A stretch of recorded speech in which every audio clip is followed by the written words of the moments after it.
welcome all of you, students, faculty and staff, trustees, alumni, former chaplains. We're so grateful, former deans of students. We're so happy to have you here on this happy occasion.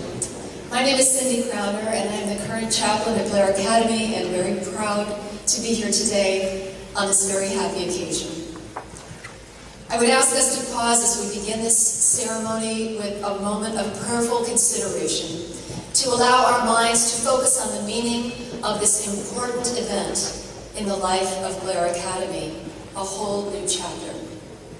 Let us be still.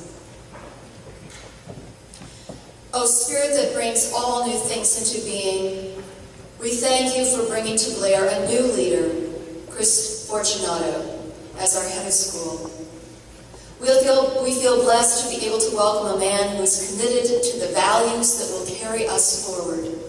A man who has a vision for what we can become as individual students and faculty, and what we can become as a school. We are grateful for his commitment to do his very best to serve this community, to help us become caring leaders who will make a positive impact on the future in small and possibly big ways. We ask you to grant him stamina so that the clarity of his call is not diminished by the many details of his work here. We ask you to grant the members of this community the grace to support him and allow ourselves to be guided and supported by him. And we ask you to bless this ceremony, that what we say and do in the coming moments would be both authentic and beautiful. In your most holy name we pray. Amen. Dr. Miller.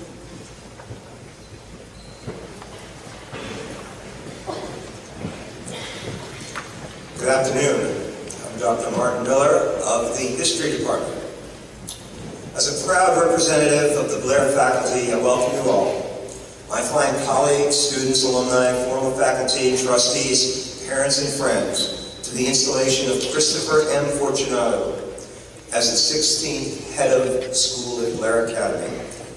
On this special day in Blair history, let us honor the long blue line of chairman of the Board of Trustees, Dr. Brooks Hoffman, George Jenkins, the incomparable John C. Bogle, Bill Timken, and most recently, Jim Jenkins. They were men of vision, generous to a fault, and dedicated to this school, Blair Boys all. And now Doug Kimmelman assumes that august position. Welcome to this glorious campus on a hill in Blairstown, a campus shaped by headmasters John Sharp, Charles Breed, James Howard, Jim Kelly, and of course Jan Hartman. Former headmaster Jim Kelly and his wife Elaine are in attendance today. Surely Team Kelly garners points. And Chan and Monique, good to their word, are far from Blair in retirement for the time being. Among other giants on whose shoulders we stand, former chaplain Peter Ammerman, assistant headmaster for business affairs Dennis Peachy, and of course David Lowe, assistant headmaster for student affairs, and Candy Lowe are with us today.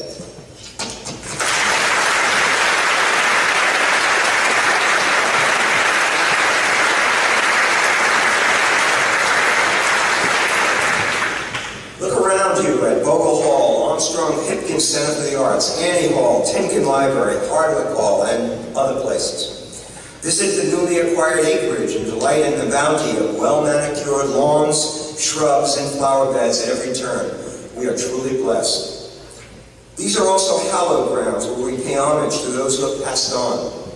Consider the Charles Underwood baseball field in that direction, the Henry Cowan Auditorium in Bogle Hall. Dear Henry left this world only a few weeks ago. And the Fernando Marcial Field directly to my right. Tee off at the first hole, and you are ever so close to the ashes of Mike Haberman, class of 41, a veteran of World War II's Normandy campaign, a devoted alumnus. The ubiquitous memorial plaques are worth reading. They provide us with history and continuity. They demand of us perspective and humility. We welcome the many individuals in this impressive crowd, each of you with a special story in connection with Blair, a rich tableau familiar to various faculty members. How fortunate the new head of school will be to unravel this tapestry at his own pace, in his own measured way. He will inevitably find you, folks, the unexpected perk of a challenging job. Welcome to a community, a term often bandied about in modern life, but so difficult to create and sustain. We welcome you to an outpost of civilized discourse in a world of increasing polarization, sharp divisions between red and blue states, deadlocked legislators, and frenzied media ideologues. The Blair community remains a dignified oasis of discussion, debate, and pursuit of learning. Yes, that's the daily fare on this campus. Welcome to a Blair community of diversity, a community of many faiths, national and state origins, socioeconomic groups, and ideas. Is it not relevant that the designation headmaster has been retired? A woman at long last was among the finalists for the head of the school position. And so today, with optimism and confidence, we heartily welcome Christopher M. Fortunato, along with his wife Erin and young Maddie and Kate, to join us. We welcome a youthful 16th head of school to lead a vibrant student body to great success in Blair and beyond. Perhaps the oft-quoted lines of Wordsworth are appropriate on this October afternoon. Bliss was it in that dawn to be alive, but to be young was very heaven. May I repeat, to be young was very heaven.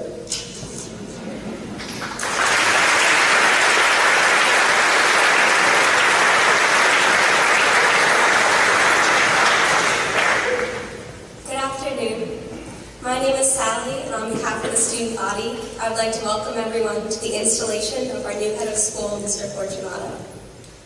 Now, for him, I imagine that this year is going by in a bit of a blur, that since he took his place in the Blair community, it feels like the dust hasn't quite settled yet.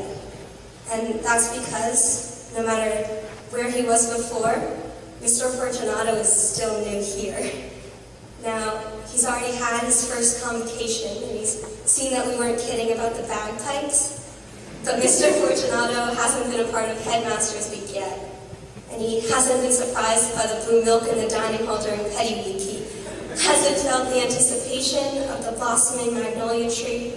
And he hasn't seen the string of seniors walk under the arch for the last time. It is our job as a school to show him these things, to keep Blair traditions alive while making sure that we're not living in the past. Things are changing, and I do not envy Mr. Fortunato. He has quite a lot of work in front of him and a whole lot of names to learn. Miss Griggs, Mr. Fortunato's assistant, showed me a schedule for a week, and I felt overwhelmed just looking at the endless responsibilities. But over the long weekend, I watched Field of Dreams with my family, and I heard something that made it easier for me to understand how Mr. Fortunato could commit so much time to a place that, while I admit has served me well, I'm ready to leave come May. Red Kinsella, the main character in the movie, plows up his farm to make a baseball field, just because he said something magical and impossible could happen. Another character says to him, "I wish I had your passion."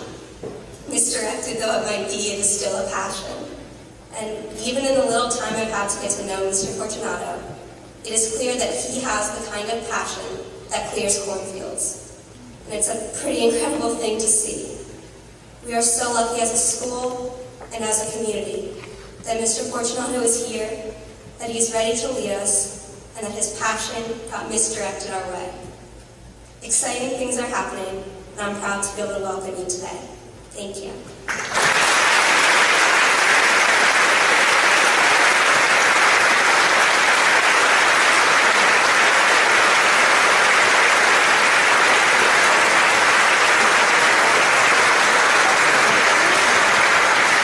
And for Mrs. Fortunato, we have a little something to thank you for sharing your family with us, for sharing your husband with us, and for letting Blair into your house. Thank you.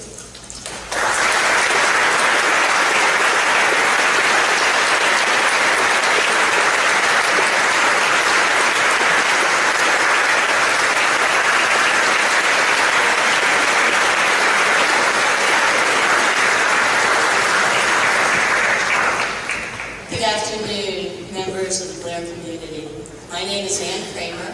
I'm a member of the class of 1975 and one of the board members of Blair Academy. It's my honor today to talk with you about how Chris Fortunato came to be Blair Board's choice to be the 16th head of the Academy. Essentially, hopefully a short story about the how and why of our coming together today for this really historic, exciting occasion. It all began back in May of 2012, a year and a half ago when Jim Jenkins, our board chair, for the past 6 years, was officially notified by Chan Hardwick that he would retire at the end of June in 2013. Now this was news we had dreaded for a long time. So now Jim Jenkins needed to mobilize, and he needed to consider who and how we were going to choose the next leadership for Blair. Now a year notice may seem like a lot of time, but we quickly learned that we had a lot of competition, that for some reason other schools, Blair's peers in particular, were also having turnover in their head of school. And so we needed to make sure that we were in the best position to both be considered and to consider a good choice of candidates. The committee was formed. There were 8 of us. Jim Jenkins was chair. Doug Kimmelman, who's our current board chair, also served on it. Dominic Romano, who's our vice chair of the board. Nora Gross, myself, Dr. Miller. We also had Jim Frick, as well as Robin Shaman. And so the 8 of us got together more frequently than we thought was possible and started talking together also frequently. So as we learned about each other, we had to make decisions. What was it we were looking for in a leader? How do we find that person once we've defined the leadership that we think we need? So over the months, we started circulating, certainly information, gathering information, and we were very relieved to start hearing that there were many talented, accomplished educators intrigued about being the next head of Blair Academy. Individuals with excellent credentials from storied boarding and day schools throughout the East, some who were sitting heads. We grew optimistic that we might be able to find a good choice for Blair Academy. We also learned in this pool of candidates that there was one individual who had a little bit of a different background, but a rather impressive resume. And he happened to be the then current dean of the dean of students of the Harvard Kennedy School. Collectively and quietly, we thought, really? You sure? Why was he interested in Blair Academy? And so we set out to find out. We found that he attended Oxford and Harvard as an undergrad, that he had stayed on in Cambridge to get his law degree from Harvard, that he later earned a Master of Social Work from Boston University so that he could better understand at that time, from a clinical view, these high school students with whom he was working. He had worked for a New York City law firm. Who wouldn't want to do that? He had run a nonprofit adolescent services organization. He had served as Dean of Students and Acting Vice President for Student Affairs at Providence College. And now he was the Dean at that time of some 800 or 900 graduate students at Harvard Kennedy School. So why Blair? And was this person serious? So we were intrigued also, and we needed to figure out whether this might be a good choice for Blair. Some committee members met him in New York City, and we came back and told us, yes, he is a man that we should consider with the other candidates. We interviewed Chris, along with 7 other very talented people, all with extensive backgrounds in education, fascinating personal stories, and strong references. And what the committee saw in Chris Fortunato was a very intelligent, deliberate, energetic, and passionate man who held a vision for education that both embraced and built on the 7 principles that define a Blair education. He demonstrated compassion for humanity generally and students specifically. He had vast experience, world perspective, and commitment to youth, which made him a compelling choice. We concluded that he was indeed earnest in his statement to us that his life work is focused on teaching and motivating students to become successful and happy individuals of great achievement, character, and purpose who will drive positive change in the world. So there was only one question for us. Would you, the Blair community, react and receive Chris Fortunato as we thought that he might be the next leader of Blair? Fortunately for us, we were overwhelmed by the response. Faculty and administrators responded that he's bright, thoughtful, genuine. His skill set and experience are vast. He has bold ideas. He understands the importance of transparency and dialogue. He seems like someone who asks the right questions and listens thoughtfully to the answers he gets in response. One member of the faculty wrote that he understands why humility wins over arrogance and whose gravitas lends itself to strong forward thinking and leadership. Another wrote, I have no concerns that Chris is not a boarding school guy. He is a learner who wants to be fully immersed and fully versed. Another wrote, Chris helped to affirm the life I've chosen these past years at Blair Academy, and he re-energized me to think about the years ahead. Yet another wrote, Chris Fortunato has the ideas, passions, and humility that prove him to be the 21st century leader who would make Blair stronger and able to sustain itself in coming years. I would be proud to work under his leadership. As students, those who were able to meet him last year, you appeared to be equally impressed. You told us that Chris Fortunato seems like a doer who makes things happen wherever he works, even when that seems impossible. You told us, that you were interested in his anecdotes and felt that you both learned about him as well as from him in the short time that you spoke with him. Several of you wrote Chris afterwards, telling him that he had inspired you and made you want to be better at what you were doing.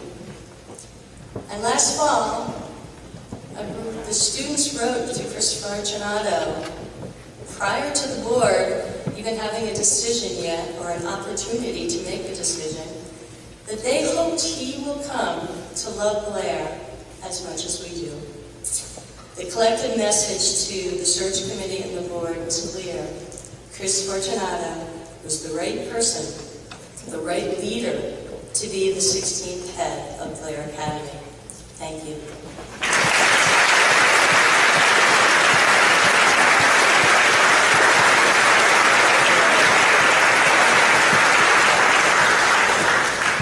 Good afternoon. Chris Fortunato, on behalf of the Board of Trustees, I am most pleased to provide you our charge as the new head of school, the 16th in Blair Academy's illustrious 166-year history.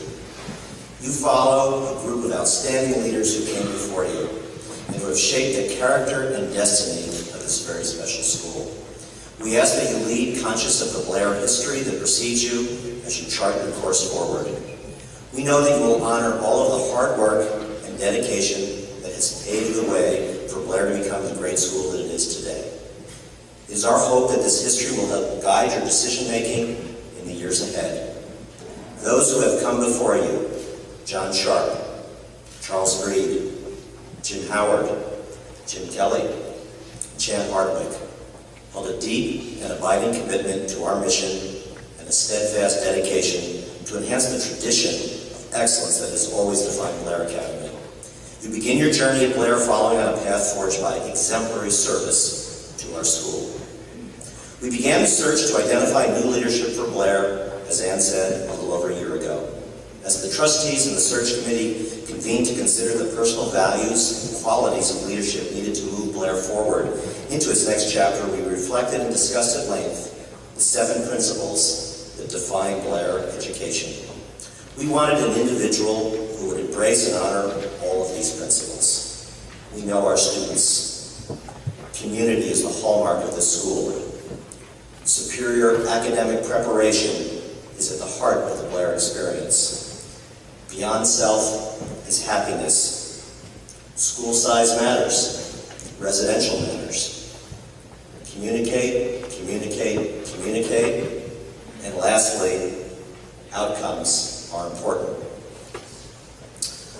We aim to find a person of a strong moral compass, with deep-seated passion for student mentoring and interaction, a person who could inspire our faculty to reach greater heights, a person who would grasp and enhance our culture of inclusion and selflessness, and not one who would aim to change who we are, but learn about Blair and begin to chart our course forward, building on the school's strengths. A person of deep intellect, caring, and character, and a person who would inspire the broad Blair community to do more than rest on our laurels.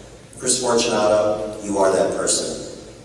You have already inspired so many of us with your calm, reasoned, and deeply thoughtful manner. I see your face light up every time you interact with a Blair student. You have a passion for our children, a passion that is not taught or acquired. It is a passion that defines you. And for this, our whole community is very grateful and very excited to welcome you.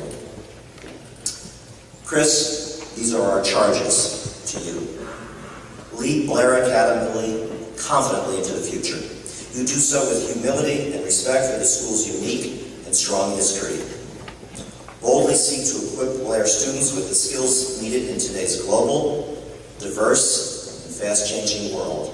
Yet never lose sight of our tradition to provide our students a balanced education built on academic preparation, athletics, and the arts. Be a steward of the facilities and land that you have been so carefully built and thoughtfully acquired over the years. Continue to creatively manage and improve them while growing our endowment to ensure that generations of students will pass through the arch and that Blair will continue to have ample resources to navigate a world filled with the potential for uncertainty and change. Lead and nurture our very special faculty. This group of talented and dedicated men and women are eager for a shared vision with you and merit the caring guidance and support to move that vision into reality. Never fail to challenge them to be better educators and mentors to the students that they guide. Always seek to build upon and expand the resources provided to them so that they can develop and grow into the best professionals they can be. Lead the efforts to continue to attract and enroll exceptional students from diverse and varied backgrounds. Blair offers a unique and world-class education. Make sure to broadly communicate who we are and what we offer. Continuing to attract great students and great families is what will sustain our school. Partner with, listen carefully to, and engage all of Blair's constituents. Most importantly, work hard to deepen the ties with Blair's broad and caring alumni base that are so critical in reminding us to continue on with traditions that matter and who so generously support our school. Chris, these are our charges to you. I share them with you knowing how ready all on the Board of Trustees are to partner with you to achieve each and every one of them. I also know that all of your dedicated administrative team, the faculty, the students, parents, and the alumni stand ready to work with you and play a role in the future of the school that we all love so very much. On behalf of the entire Blair community, thank you, Chris, Aaron, Matthew, and there's Katie, for putting your trust in us and joining our wonderful corner of the world. We could not be more excited to have you. We look forward to many years of working alongside you and supporting you in the best of the Blair tradition. Congratulations, Chris.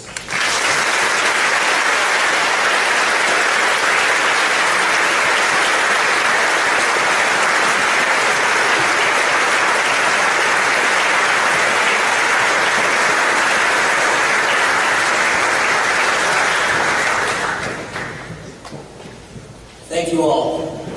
Before I begin today, I want to give our students especially the opportunity the boys to remove their sport coats, because as much as I love our warm community, this may be a little bit too warm. Yes,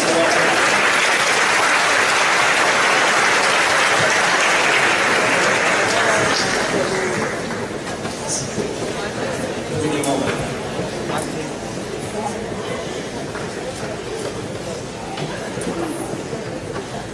So, Mr. Kimmelman, trustees past and present, students, faculty and staff, alumni, parents, all who consider themselves part of the Blair family, including my family, Aaron, Maddie, and Katie, my parents, John and Mary Ann, my brother John. I'm honored to stand before all of you today. It's with deep gratitude and humility that I accept this charge, the challenge, and the gift of leading Blair Academy. Now I realize this is my ceremony, but make no mistake, this is our day. This is really about all of us. It's about over 160 years of devotion and learning and love and rich history and joyous Blair traditions that were crafted and nurtured by all those who came before me, by every student who got up and did his or her first chapel speech, or the students who brought us to Penny Day victories, by every faculty member who inspired our students in the classroom, or gave them great advice and nurtured them during dorm duty, by every trustee who devoted his or her time, treasure, and talent to transform the school in so many ways, by every parent who has partnered with us to get through everything from homesickness to the college application process, and by every headmaster and their spouse and their family who have lovingly led this school. Dr. Miller mentioned that Elaine and Jim Kelly are here today, and along with Chan and Monique Hardwick, ushered in the success of Blair over the last 40 years. I'd actually like to acknowledge the Kellys and the Hardwicks with some applause as well.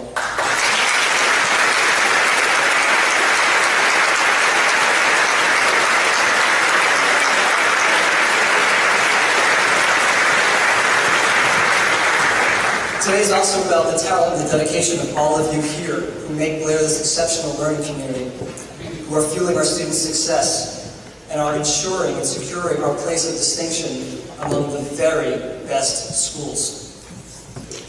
Sally and Dr. Miller, your words and your beautiful delivery of them are a powerful and authentic testament to what Blair has become. And finally, today is also about the enduring promise of Blair's future, about the exciting journey that we're going to take together, in which we affirm and honor the values which we hold dear and will forever define Blair, while we boldly and collaboratively and often ask ourselves, what if? What's next? What are the possibilities ahead, so we can continue to unlock all the promise and potential of all of you and our school in a world where the only constant seems to be change.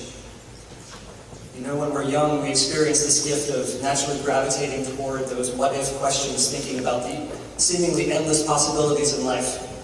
Growing up in the 1970s and 80s, I recall a rather obsessive stream of what-if questions that used to percolate through my brain. I remember many of them being particularly influenced by Star Wars. Both the Luke Skywalker, Darth Vader Star Wars, and for those of you over the age of 30, the Ronald Reagan Cold War version. Now, the former kept me wondering constantly, what if I could build my own lightsaber? Or what if I could use the Force? And I tried, often. And the latter got me to thinking, what if I decided to call the White House and ask to speak to the President about my theories of nuclear disarmament? I was 9 at the time. But I did. I called and spoke to a lovely receptionist who kept me on the phone for about 5 minutes and took a very long, detailed message I left her, although strangely enough, the President never called me back. But you know, as we age and become understandably busy, occupied or preoccupied with all the different details in life and all the distractions sometimes we can lose sight of some of the special gift, that idea, the childhood wonderings of possibilities ahead, of what if. Over my life, though it's been challenging, I've endeavored to stay connected with that part of myself, asking what if, asking big questions, asking What if I decided to write and produce a play instead of completing my senior thesis in college? What if I decided that my calling was not to practice law, but was instead to empower young people?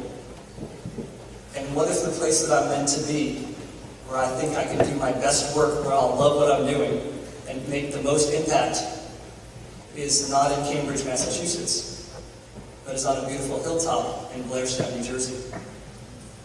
Throughout the almost 15 years of my career working with students, I and other colleagues have pondered the future of education and asked ourselves critical questions like, what if it's no longer enough to be very smart and to do well on tests in order to succeed in this world that is so complex and so saturated with information?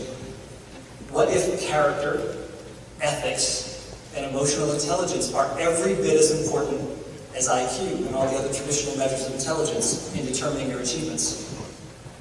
And what if beyond all the benefits of technology and facilities and curriculum, all of which we are committed to, nonetheless, at the end, great learning is about strong, meaningful relationships between talented faculty and great students. Over these 15 years, I've come to some conclusions that I'm very glad to say others are arriving at as well. It is indeed no longer enough to simply be smart in a complex global society.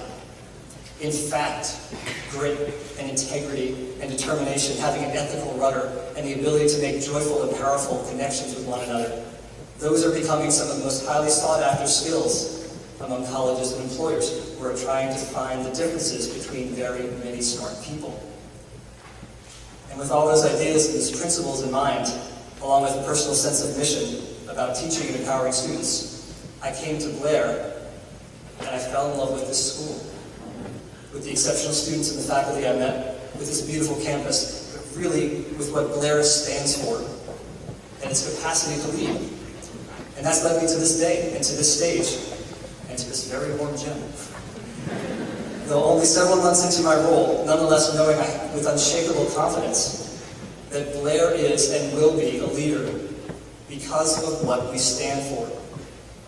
About 2,000 plus years ago, a Greek philosopher once noted that it is a person's character that ultimately determines his fate. Now, 2,000 years later, in fact, just this year, leading researchers are looking at elements like grit and determination and resilience, traits that I see every single day from all of you. And they're looking at those as being greater measures or predictors of success than those other measures I talked about. Blair's tremendous success, well, it's the manifestation of our character, of what we stand for. We are exceptional. We are exceptional because of what we stand for. And I have this privilege every day to witness these acts of character when I have conversations with students or faculty. When I hear of Mr. Patton having great late-night conversations about life or video games or math with boys over in West eating hot dogs or Korean barbecue. Or when Mrs. Conforti and Mrs. Staval open up their homes and their hearts to students to ensure that they know that they are family to us. I see it every day in all of you. When Lucy, Batuli, Cheryl, Andrew, Jazz, Sadie, and others beautifully and bravely share their stories of leadership in a packed room of their peers, along with a Harvard faculty member who happens to be an expert on public speaking. When Graham keeps a space at his dining hall table for underclassmen who may be looking for someone to sit with. When John, Matt, Kevin, Demetrius dutifully monitor the halls of Inslee, supporting our freshman voice. When Eric shares his incredible drawing talent, as you see on the cover of your program today. And when Claudia delivers the knockout chapel speech that reminds us to be our best selves. This is just to name a few, but this is Blair. This is Blair's character and what we stand for. And I have no doubt that we will witness that same character and dignity on a Saturday in November when we take a trip down to some school down in Hightstown you may have heard of, so that we can have a silver cup outside my office for a fourth straight year. Now, my new friend Peter Quinn, Petty's just installed head of school, could not be here today. But I and the Blair community congratulate him and Petty as well on their great leadership. Our long-standing rivalry with Petty, to me, actually brings out the best in all of our schools. It's actually the manifestation of what I consider to be a great collaboration and friendship. But we'll still plan to hold on to the cup, at least for a couple more years. So beyond just any day, and in fact every day, our character and what we stand for shines through. And above all else, what we stand for is knowing one another for who we are and for the relationships that bind us together. Now, Bill Gates, someone you may have heard of and has had some modest success in life, he once said that true leaders of this century are those who will focus on empowering others. And empowering all of you, our faculty and students, building these meaningful relationships. That's my leadership promise to you. People have asked me, so what's your vision for Blair? And I'm just several months in. I'm always cautious about enunciating what the vision for Blair's future will be. But I can tell you this. My vision for all of you, our students, my expectation is that with our guidance and care, you will all become the leaders that you should be, that this world needs, no matter what college campus you go to or what area of the world you decide to enter, or what profession you're interested in. You will become the communicators and the problem solvers and the ethical decision makers and the master relationship builders, who first and foremost are people of good character and integrity. And my vision for Blair as a school is unequivocally this. Blair will lead. Blair will lead in a way that is uniquely and authentically Blair. So that means, yes, we'll always be looking to the best practices of others and the interesting work of our peer institutions to adapt their ideas, but we will not define ourselves or our leadership by aspiring to be someone else. We are Blair. When people ask me, isn't Blair just like the other top boarding schools? I say no. In fact, while they're all great schools in their own right, we don't aspire to them. In fact, we offer something uniquely different, something that I think gives all of you a competitive advantage when it comes to college and beyond.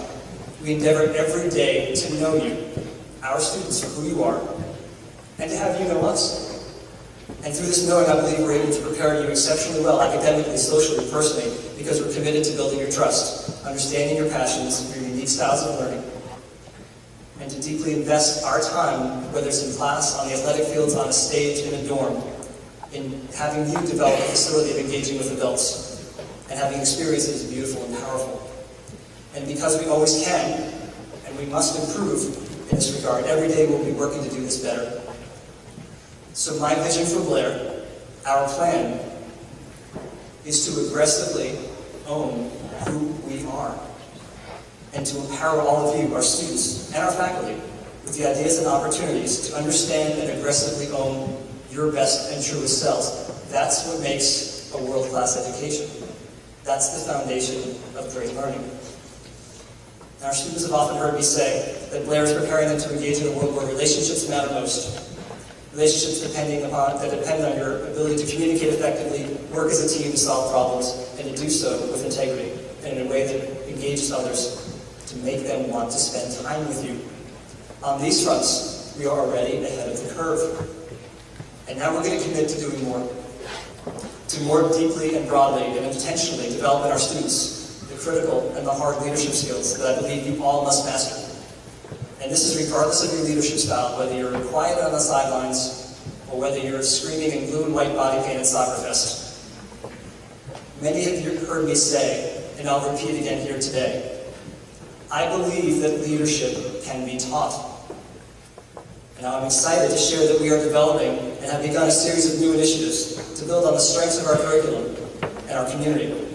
And complementing the teaching across every discipline, these initiatives will focus for you, our students, on the following: elevating the art of communication, including public speaking, to the highest level of priority, so that your passions and your ideas and your stories can become heard and have great impact. Connecting you with teams of other students and faculty to look at global issues and problems from an interdisciplinary perspective, so that when you graduate high school, when you graduate college, or even graduate school, you do not become those who are very good at solving problem sets, but not so good at solving problems. We're here to help you explore intentionally, respectfully, and deeply your moral compass, so that your choices actually reflect your values and what you stand for. And we're here to make meaningfully important public service, both global and local, a central and prominent pillar of learning at Blair the way it must be. So it's on public speaking that I'll take a pause.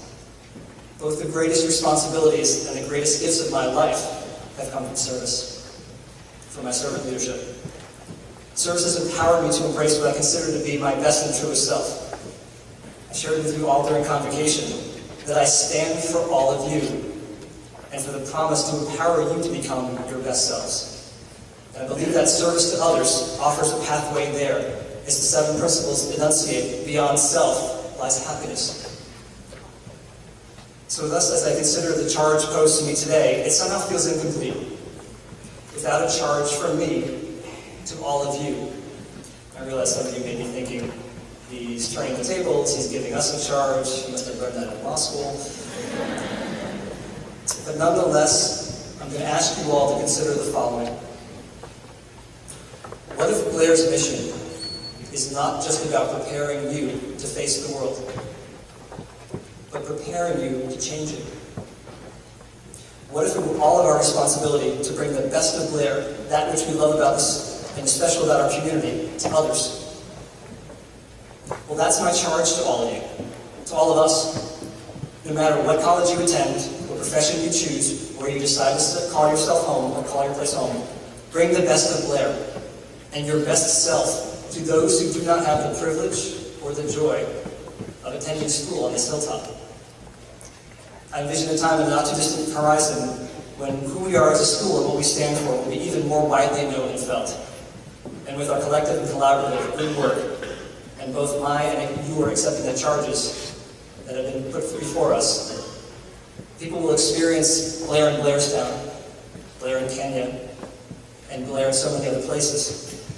So all of it requires us to be bold, to stretch ourselves, to work past our fears, and to put ourselves out there.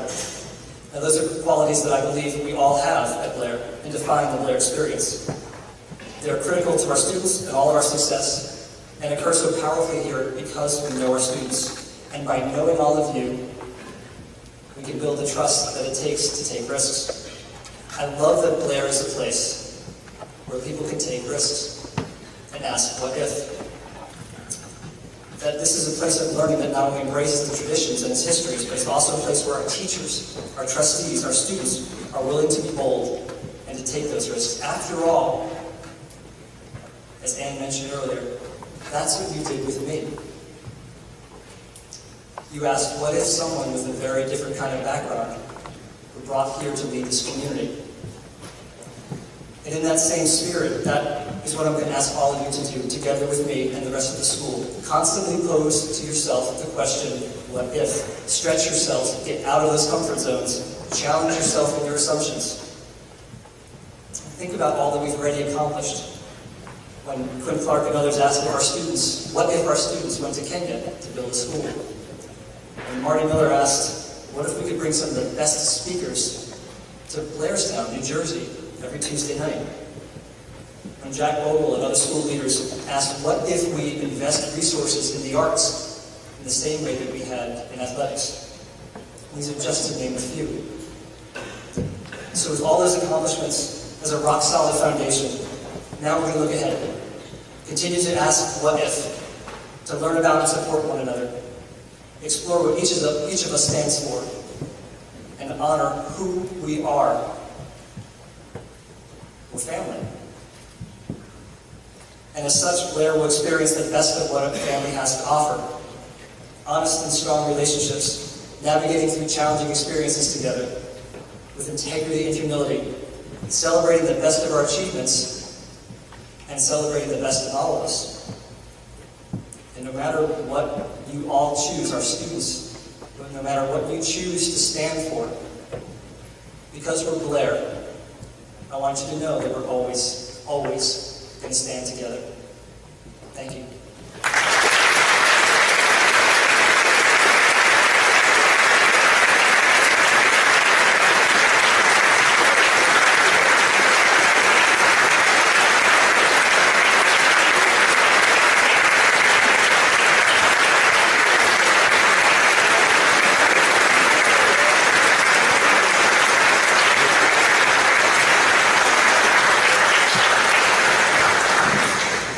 Good afternoon. My name is David King, and I've been on the Harvard faculty now. I'm in my third decade on the faculty, and I've seen a lot of deans come and I've seen a lot of deans go, but they almost always go by retirement.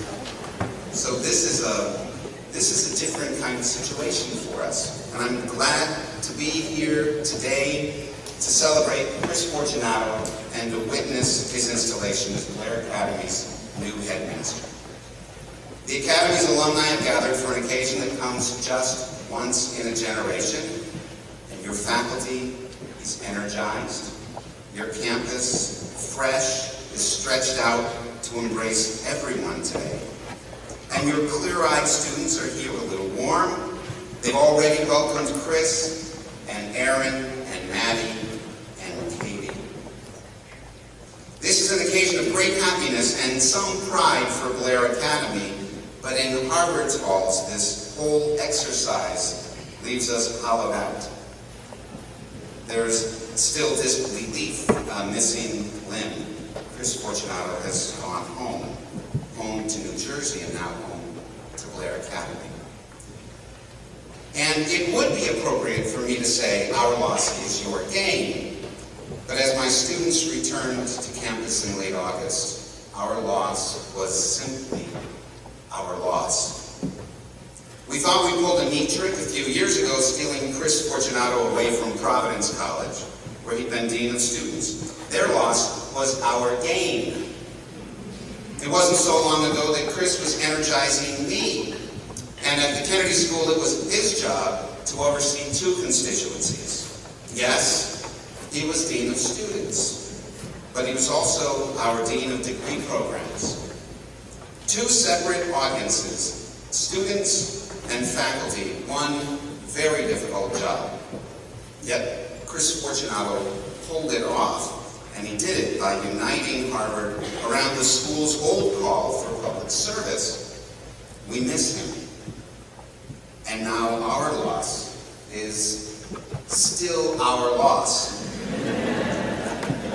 Chris built alliances with community groups around Boston, and then he sent out armies of students. Because of Chris, the Harvard Kennedy School sets aside full days for us to work in service every fall and every spring. His commitment is reflected in the Harvard Homeless Shelter, the Margaret Fuller Neighborhood House, through the Prison Book Program, and of course, his beloved Newton Community Service Center. Our loss is our loss. Chris and I work together closely. I as the faculty chair of our MPA degree programs, Chris as my dean.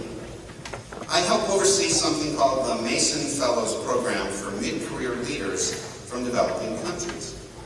It's a large undertaking, and our alumni include, among many others, the UN Secretary General Ban Ki-moon, Nobel laureate and current president of Liberia, Ellen Johnson Sirleaf, the president of Mongolia, Elbek Dorjteshka, Lee Hsien-loong, the prime minister of Singapore, Felipe Calderon, the former president of Mexico, two other former presidents of Mexico, and on and on and on. It's a prestigious graduate degree. It has worldwide demand. And yet under Chris Fortunato's leadership, just last year alone, our number of applicants increased by 49%. Blair Academy, your loss is our loss, and your loss is your gain. What are you gaining in Chris Fortunato? You're gaining a leader who will challenge you to think deeply about how you live your lives. He'll challenge you to act as if your deeds are witnessed by the gods. Speak as if your words are written in the sky. He'll challenge you to examine your life. But to Chris, an examined life is not some academic exercise. It's a muscular and ongoing quest. The examined life is less about calling out right answers than it is about asking good questions. Questions like, why is there poverty? Why is there cruelty? What is friendship? How can I serve? And And in the shallow ponds of privilege at Harvard and at places like Blair Academy, Chris Fortunato demands that we think deeply about what it means to be privileged. Because the privilege of being privileged is not to recognize that we are privileged. The greatest privilege of being privileged is not to recognize that we are privileged, and yet we are all immeasurably privileged here today. Some of these parents and alumni were privileged to be in this place 50 years ago too. We're coming up on a sad anniversary. President John Kennedy was struck down on November 22nd, 1963, in Texas. What you may not know is that he held in his coat an undelivered speech that he planned to give later that day at the trademark in Texas. He spoke then, or he planned to speak, of the responsibilities growing out of our accidental privileges as Americans. He said, or planned to say, only an America which practices what it preaches about equal rights and social justice will be respected by those whose choice affects our future. Only an America which has fully educated its citizens is capable of tackling the complex problems and perceiving the hidden dangers in the world in which we live. And only an America which is growing and prospering economically can sustain the worldwide defenses of freedom while demonstrating to all concerned the opportunities of our system and society. You've never heard these words because they were never spoken.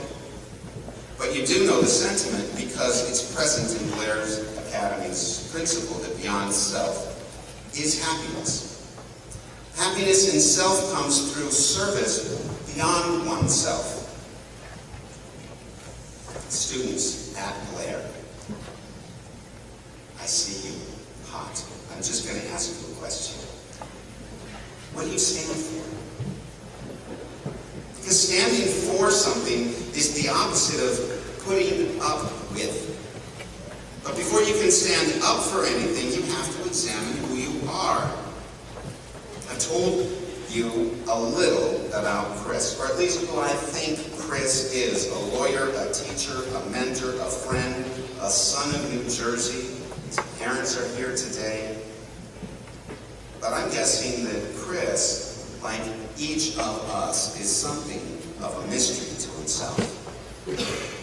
So, who are you? You're a mystery to yourself. You're a mystery you will discover. I am a mystery to myself. And if you ask me who I am, I'll answer. I'll tell you things. I'll tell you that I was born to missionaries in South America, that I was raised in Wisconsin, that I was an affable musician who didn't know what a private boarding school was like. I might tell you that I fought with my sisters, that I graduated from a small Midwestern college, that I have 5 children and 2 stepdaughters who mean the world to me, that I married young, that I divorced in sadness, remarried in bliss, that I love my neighborhood, but not necessarily my neighbors, and that I need to lose 14 pounds. And yet, I confess I am a mystery to myself, and you are mysteries unto yourselves. We live with comfortable fictions about ourselves and our schools and our communities and our countries.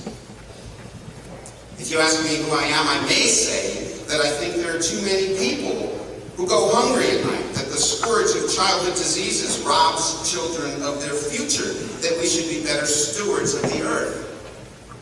Sounds good, right? But if you ask me not who I am, but what I do, you'll find a man who does next to nothing to care for those who go hungry at night. A man who can't be bothered to care for children dying of disease. I am the kind of person who stands by, comfortable in my indignation, while the poor are poor and the hungry are hungry. And if that's who I am, then I know better than the people who work actively against the interests of the poor or who turn away from the hungry. Through my own lassity, I am personally complicit in keeping the world as it is.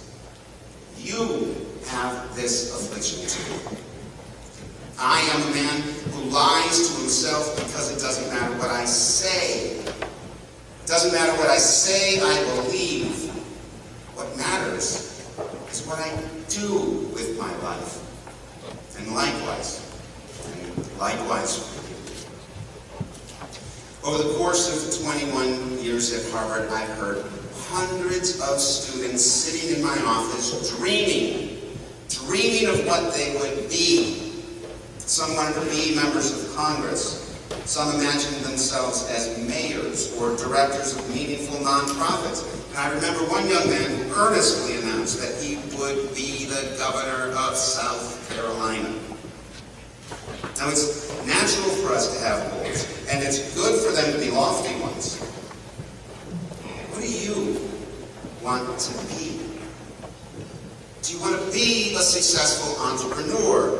Do you want to be a software developer? Do you want to be the mayor of your hometown, the headmaster of a school? It's good to have goals.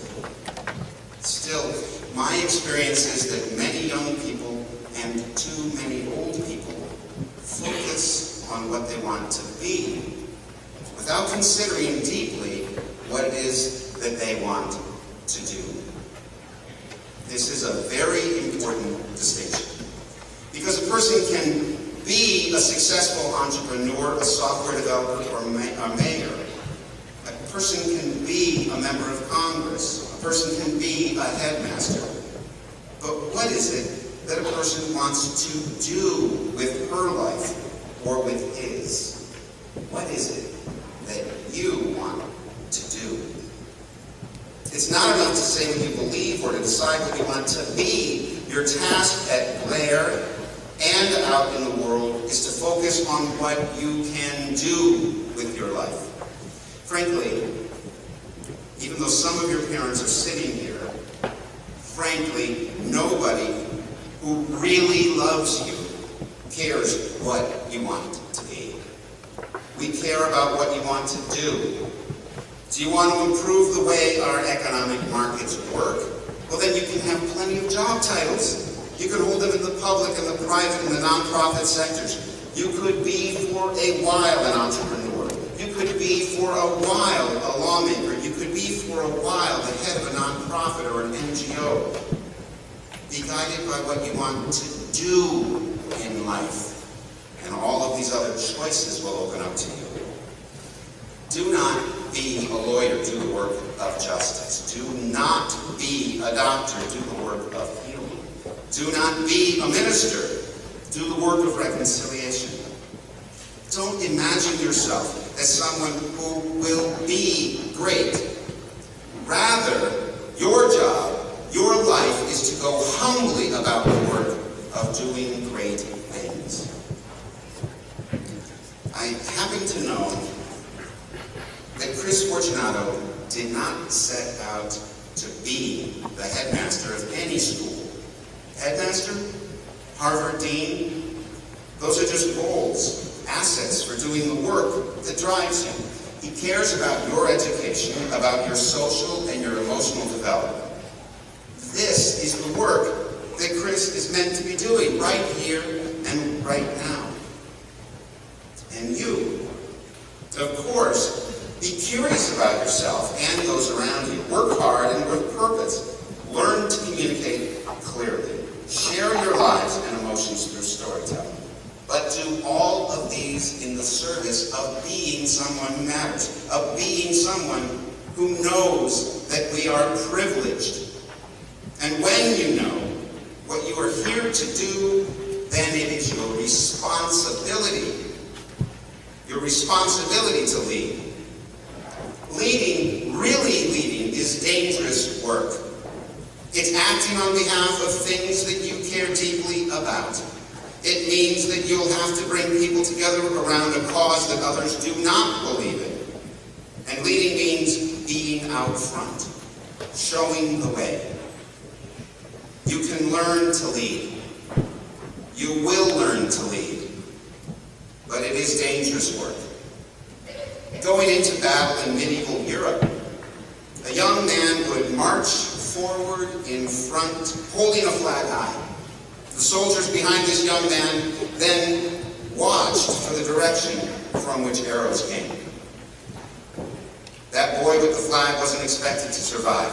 In Old English, that boy with the flag, who was out front, who was showing the way, he was called the leader.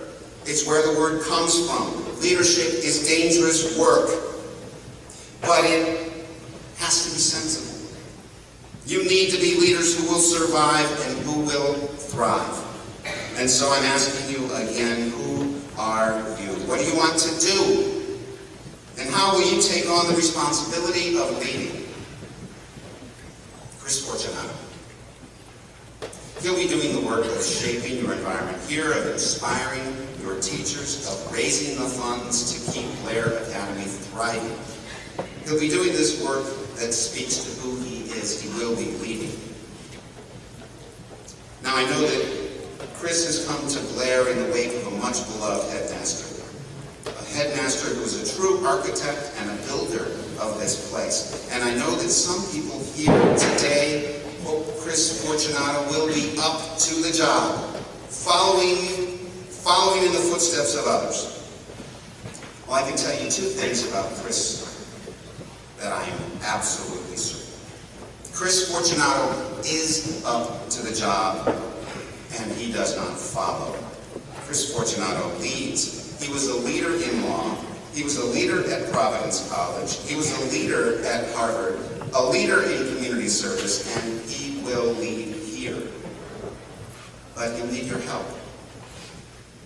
He needs some things from you, because no person can be on every minute. Give him the space to refresh. He needs Aaron.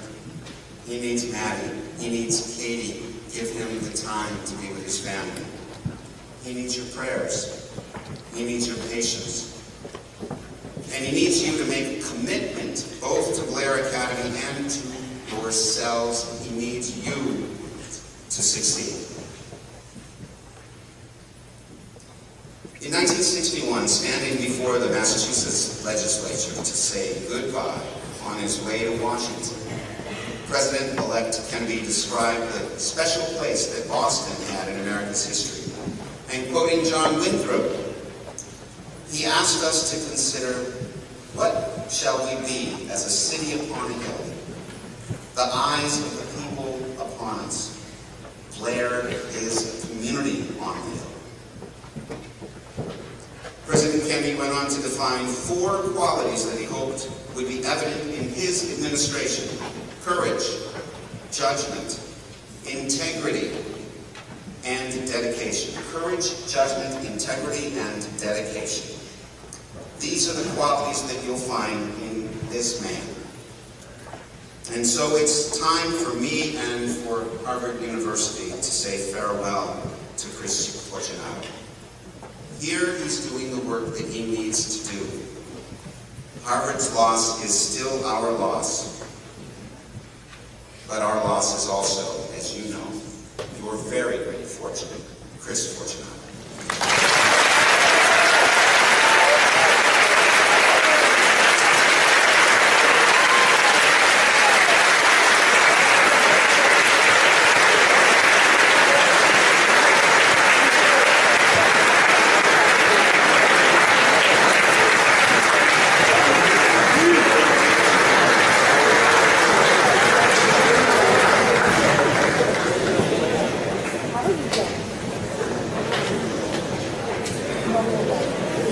Please join us in singing our alma mater, the Blair Love Song, printed in your bulletin, and if you're able, please stand.